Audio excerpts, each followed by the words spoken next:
Any time മണി ATM എന്നുള്ളത് ഇനിയിപ്പം any time milk എന്നും കൂടി വായിക്കേണ്ടി വരും. എറണാകുളം ജില്ലയിൽ മിൽക്ക് ATM ഞാൻ ആദ്യമായിട്ട് കാണാം കേട്ടോ. നേത്ര ചികിത്സാ രംഗത്ത് ലോകത്തിൽ കൂത്താട്ടുകുളത്തിൻ്റെ പേരെഴുതി ചേർത്ത ശ്രീധരീയം ഗ്രൂപ്പിൻ്റെ പൊതുജന സേവനാർത്ഥമുള്ള മറ്റൊരു കാൽവെപ്പാണ് ഗോശാല എന്ന പേരിലുള്ള ഈ എനി ടൈം മിൽക്ക് അഥവാ മിൽക്ക് ATM. ഞാനിന്നത് കാണാനായിട്ട് ചെന്ന് കഴിഞ്ഞപ്പോൾ അവിടെ അതിൻ്റെ റീഫില്ലിങ് നടക്കുമായിരുന്നു. ദിവസത്തിൽ 2 നേരമാണ് റീഫില്ല് ചെയ്യണത്, രാവിലെയും ഉച്ചയ്ക്കും. 200 ലിറ്റർ പാലാണ് ഇതിനകത്ത് കൊള്ളുന്നത്. ബാക്കി വരുന്ന പാല് മാറ്റിയതിന് ശേഷം പുതിയ പാല് ഇതിലേക്ക് റീഫില്ല് ചെയ്യുക ചെയ്യണേ. ഇതിലിപ്പോൾ 3 രീതിയിൽ നമുക്ക് പേയ്മെൻറ്റ് നടത്താം.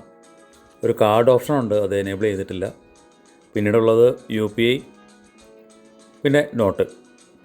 ഏതാണോ നമ്മൾ സെലക്ട് ചെയ്യുന്നത് അതിനനുസരിച്ചിട്ട് പിന്നെ പ്രൊസീഡ് ചെയ്യാം.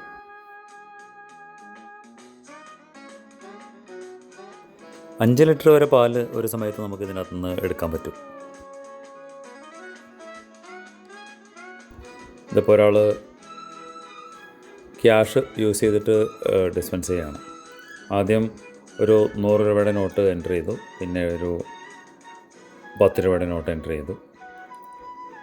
അപ്പോൾ അത് ഇവിടെ എമൗണ്ട് ഐഡൻറ്റിഫൈ ചെയ്തിട്ട് സ്ക്രീനിൽ കാണിക്കും. 110 രൂപയ്ക്ക് ഈക്വലായിട്ടുള്ള എത്ര ലിറ്റർ ആണെന്ന് കാണിക്കും. അതനുസരിച്ച് നമ്മൾ ഡിസ്പെൻസ് മിൽക്ക് എന്നുള്ള ബട്ടണിൽ ക്ലിക്ക് ചെയ്യുമ്പോൾ പാല് കുപ്പിയിലേക്ക് വന്നു തുടങ്ങും. 10, 20, 50, 100, 200 ഈ നോട്ടുകൾ നമുക്ക് ഇതിനകത്ത് ഉപയോഗിക്കാൻ പറ്റും. മറ്റൊരു ഓപ്ഷനാണ് UPI വഴിയുള്ള പേയ്മെൻറ്റ്. UPI വഴി നമുക്ക് എത്ര രൂപയാണ് അല്ലെങ്കിൽ എത്ര ലിറ്ററാണ് വേണ്ടതെന്ന് സെലക്ട് ചെയ്യാം. QR അവിടെ ഉണ്ട്, അത് എൻ്റർ ചെയ്യുക, പേയ്മെൻറ്റ് നടത്തുക. ഡിസ്പെൻസ് മിൽക്ക് ബട്ടണിൽ പ്രസ് ചെയ്യുക, പാല് കിട്ടി തുടങ്ങും. എന്താ അല്ലേ ടെക്നോളജിയുടെ ഒരു വളർച്ചയെ.